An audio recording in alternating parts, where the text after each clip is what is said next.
Hey, good morning, friends. We are reading Where the Red Fern Grows by Wilson Rawls, and we are in chapter 11. Let's get started. I'd often wondered what old Dan would do if little Ann got in some kind of predicament. One night I got my answer. For several days, a northern blizzard had been blowing. It was a bad one. The temperature dropped down to 10 below. The storm started with a slow, cold drizzle and then sleet. When the wind started blowing, everything froze, leaving the ground as slick as glass. Trapped indoors, I was as nervous as a fish out of water. I told Mama I guessed it was just going to storm all winter. She laughed and said, "I don't think it will, but it does look like it'll last for a while." She ruffled up my hair and kissed me between the eyes. This did rile me up. I didn't like to be kissed like that. It seemed that I could practically rub my skin off and still feel it, all wet and sticky and kind of burning.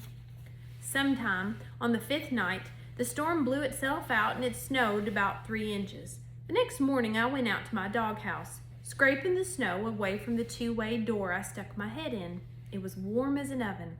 I got my face washed all over by little Ann. Old Dan's tail thumped out of tune on the wall. I told them to be ready because we were going hunting that night. I knew the old ringtails would be hungry and stirring, for they'd been denned up during the storm.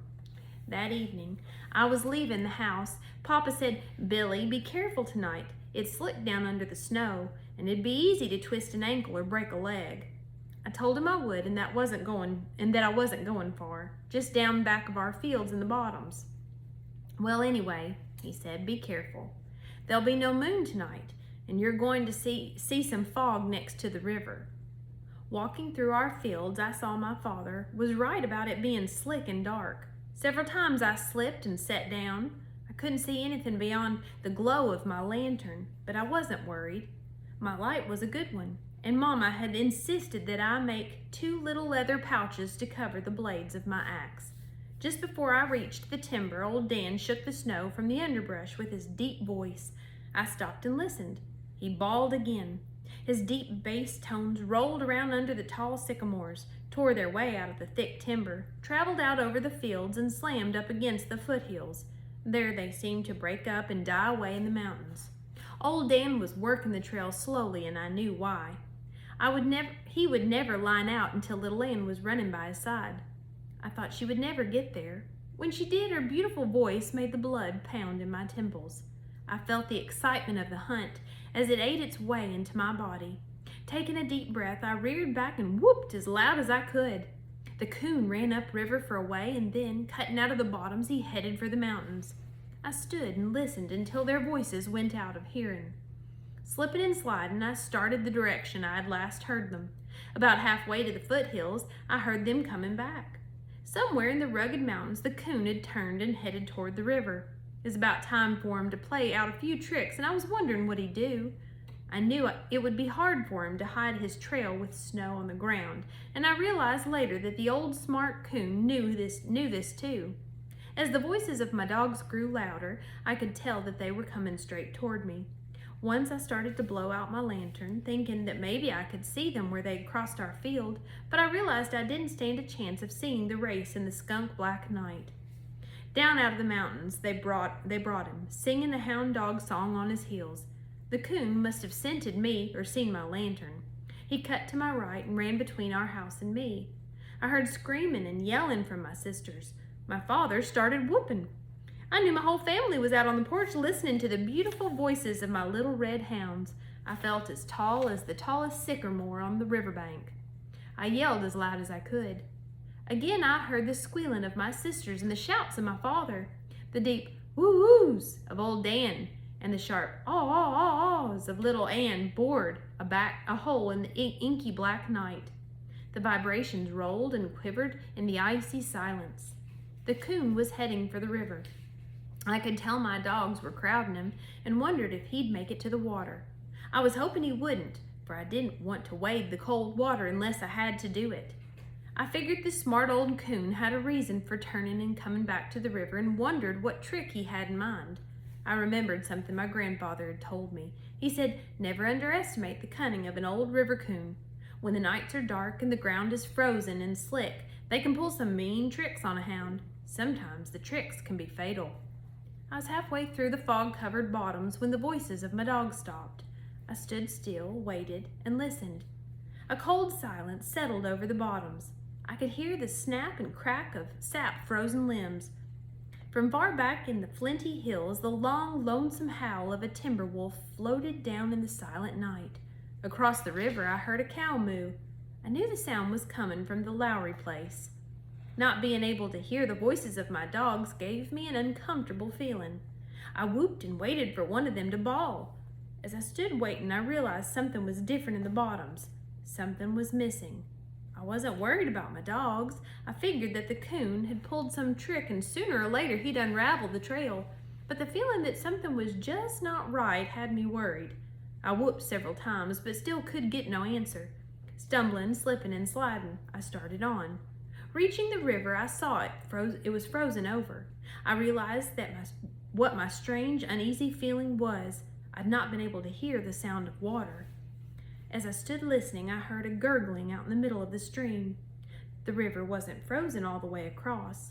The still, eddy waters next to the bank had frozen, but out in the middle, where the current was swift, the water was running, leaving a trough in the ice pack.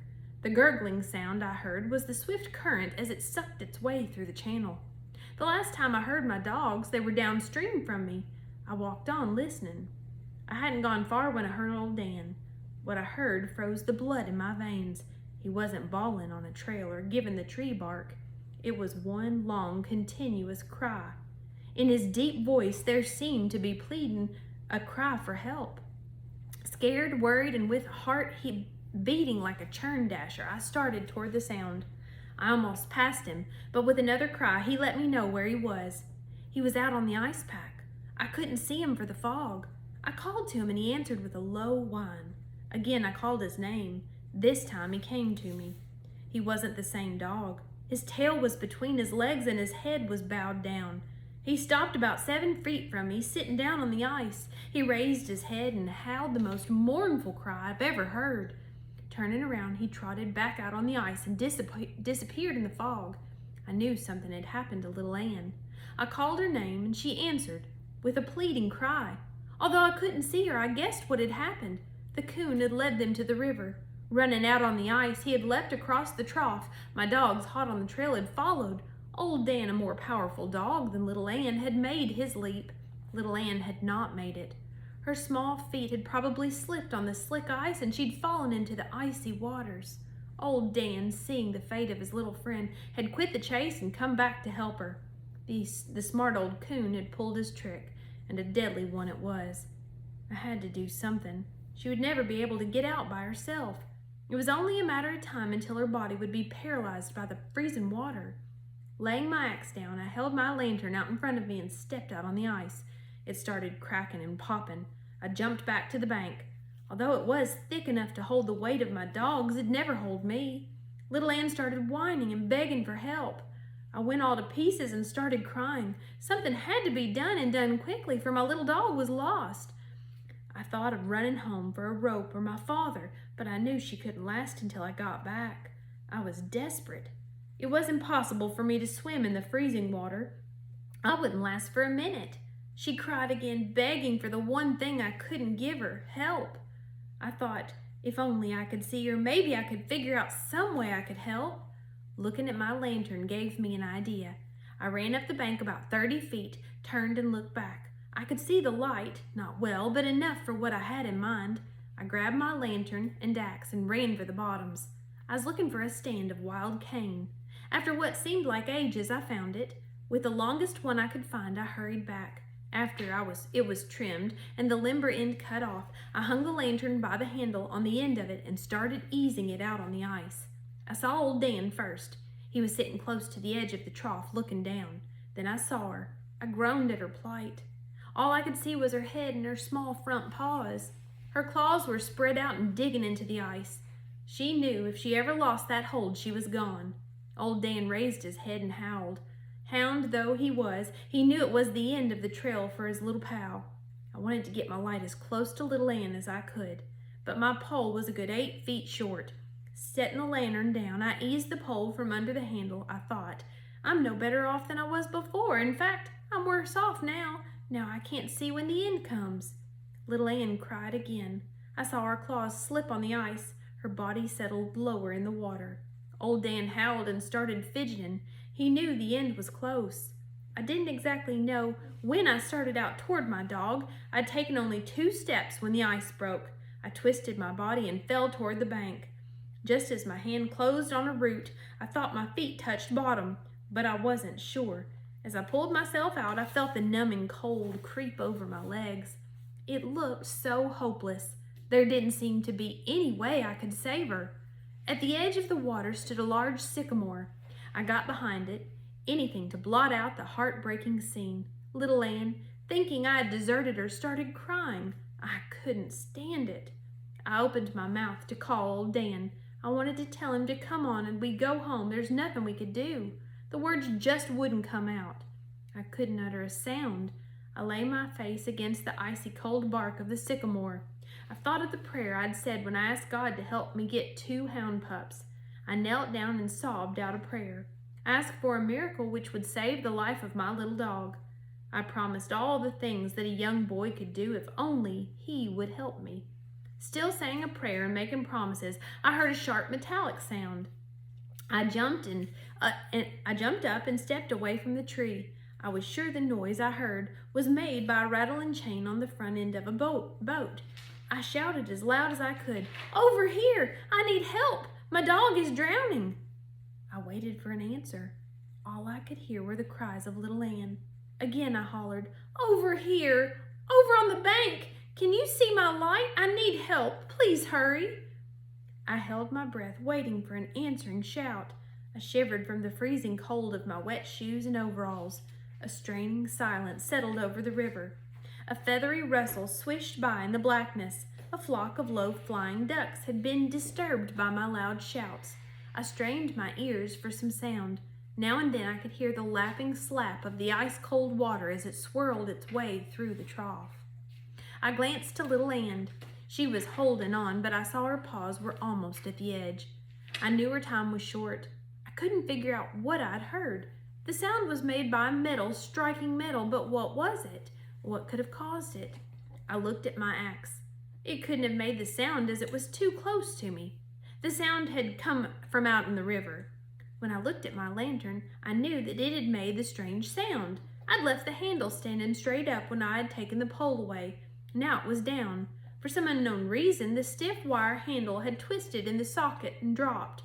As it had fallen, it had struck the metal frame, making a sharp metallic sound I'd heard.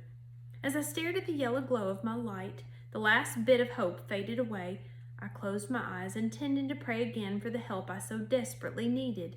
Then, like a blinding red flash, the message of the lantern bored its way into my brain. There was my miracle. There was my way to save my little dog. In the metallic sound I'd heard were my instructions. They were so plain I couldn't help but understand them. The bright yellow flame started flickering and dancing. It seemed to be saying, "Hurry, you know what to do." Faster than I ever moved in my life, I went to work. With a stick, I measured the water in the hole where my feet had broken through the ice. I was right. My foot had touched bottom. 18 inches down, I felt the soft mud. With my pole, I fished the lantern back to the bank. I took the handle off, straightened it out, and bent the hook in one end. With one of my shoelaces, I tied the wire to the end of the cane pole. I left the hook sticking out about 6 inches beyond the end of it. I started shouting encouragement to little Ann. I told her to hang on and not to give up, for I was going to save her. She answered with a low cry. With the hook stuck in one of the ventilating holes in the top of my light, I lifted it back out on the ice and set it down. After a little wiggling and pushing, I worked the hook loose and laid the pole down. I took off my clothes, picked up my axe, and stepped down into the hole in the icy water. It came to my knees. Step by step, breaking the ice with my axe, I waded out. The water came up to my hips and then to my waist. The cold bite of it took my breath away. I felt my body grow numb. I couldn't feel my feet at all, but I knew they were moving. When the water reached my armpits, I stopped and worked my pole toward little Ann, stretching my arms out as far as I could. I saw I was still a foot short. Closing my eyes and gritting my teeth, I moved on. The water reached my chin. I was close enough. I started hooking the collar of little Ann. Time after time, I felt the hook almost catch. I saw I was fishing on a wrong angle. So she had settled so low in the water I couldn't reach her collar. Raising my arms above my head so the pole would be on a slant, I kept hooking and praying. The seconds ticked by. I strained one more inch. The muscles in my arms grew numb from the weight of the pole. Little Ann's claws slipped again. I thought she was gone. At the very edge of the ice, she caught again. All I could see now were her small red paws and her nose and eyes.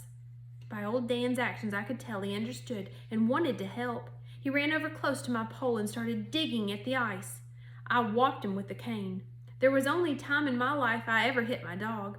I had to get him out of the way so I could see what I was doing. Just when I thought my task was impossible, I felt the hook slide under the tough leather. It was none too soon. As gently as I could, I dragged her over the rim of the ice. At first, I thought she was dead. She didn't move. Old Dan started whining and licking her face and ears. She moved her head, and I started talking to her. She made an effort to stand, but couldn't. Her muscles were paralyzed, and the blood had long since ceased to flow. At the movement of little Ann, old Dan threw a fit. He started barking and jumping. His long red tail fanned the air. Still holding onto my pole, I tried to take a step backward. My feet wouldn't move. A cold, gripping fear came over me. I thought my legs were frozen. I made another effort to lift my leg. It moved. I realized that my feet were stuck in the soft, muddy bottom. I started backing out, dragging the body of my little dog. I couldn't feel the pole with my hands. When my feet touched the icy bank, I couldn't feel that either. All the feeling in my body was gone. I wrapped little Ann in my coat and hurried into my clothes. With the pole, I fished my light back. Close by was a large drift. I climbed up on top of it and dug a hole down through the ice and snow until I reached the dry limbs. I poured half of the oil in my lantern down into the hole and dropped in a match. In no time, I had a roaring fire. I laid little Ann close to the warm heat and went to work. Old Dan washed her head with his warm red tongue while I massaged and rubbed her body. I could tell by her cries when the blood started circulating. Little by little, her strength came back. I stood her on her feet and started walking her. She was weak and wobbly, but I knew she'd live. I felt much better and breathed a sigh of relief. After drying myself out the best I could, I took the lantern handle from the pole, bent it back to its original position, and put it back on the lantern. Holding the light out in front of me, I looked at it. The bright metal gleamed in the firelight glow. I started talking to it. I said, "Thanks, old lantern, more than you'll ever know. I'll always take care of you. Your globe will always be clean, and there'll never be any rust or dirt on your frame." I knew if it had not been for the miracle of the lantern, my little dog would have met her death on that night. Her grave would have been in cold, icy water of the Illinois River. Out in the river, I could hear the cold water gurgling in the icy trough. It seemed to be angry. It hissed and growled as it tore its way through the channel. I shuddered to think of what could have happened. Before I left for home, I walked back to the sycamore tree. Once again, I said a prayer, but this time, the words were different. I didn't ask for a miracle. In every way a young boy could, I said thanks. My second prayer wasn't said with just words. All of my heart and soul was in it. On my way home, I decided not to say anything to my mother and father about little Ann's accident. I knew it would scare Mama, and she might stop my hunting. Reaching our house, I didn't hang the lantern in its usual place. I took it to my room and set it in a corner with the handle standing up. The next morning, I started sneezing and came down with a terrible cold. I told Mama I'd gotten my feet wet. She scolded me a little and started doctoring me. For 3 days and nights, I stayed home. All this time, I kept checking the handle of the lantern. My sisters shook the house from the roof to the floor with their playing and romping, but the handle never did fall. I went to my mother and asked her if God answers prayers every time one was said.